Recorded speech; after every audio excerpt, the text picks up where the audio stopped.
The Canadian Army dispatch riders were equipped with Harley-Davidson and Indian machines, which off the road were useless because of their heavy weight, causing the machine to sink into the ground.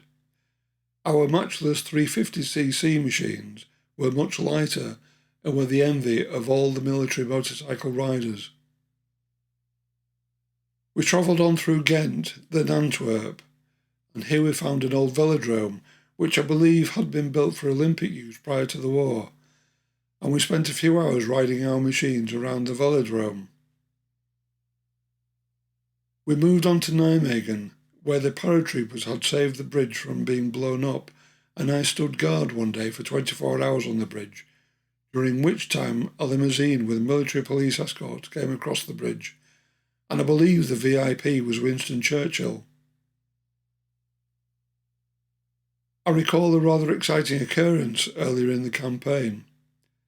Whilst operating in France, my good friend and fellow dispatch rider Ken Bailey from Cross Hills near Skipton and I, together, had taken a convoy towards forward troops and left them to be unloaded whilst we rode back for a second convoy. We were riding along together, and at one point we were flagged down by a group of scruffy-looking Frenchmen who turned out to be Marquis, or freedom fighters.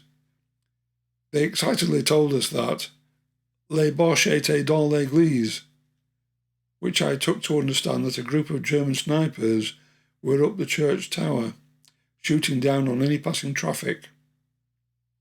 We had a discussion and decided that we had to pass, so we revved up our engines and sped past the church at high speed. Sure enough, we were fired upon, but the only damage to either of us was a fin knocked off the engine of my motorbike by a stray bullet. We carried on to our base, reported the incident, which was reported to HQ, and we found another way back with our second convoy. From Nijmegen Bridge, we watched the paratroops dropping over Arnhem in order to capture the main road bridge over the Rhine. It will be about a month to 6 weeks before we were able to catch up to them at Arnhem. I can still remember, all these years later, the awful smell of rotting flesh that hung over Arnhem. The fields were full of dead and hugely bloated cows' bodies lying on their backs with their forelegs stuck up in the air.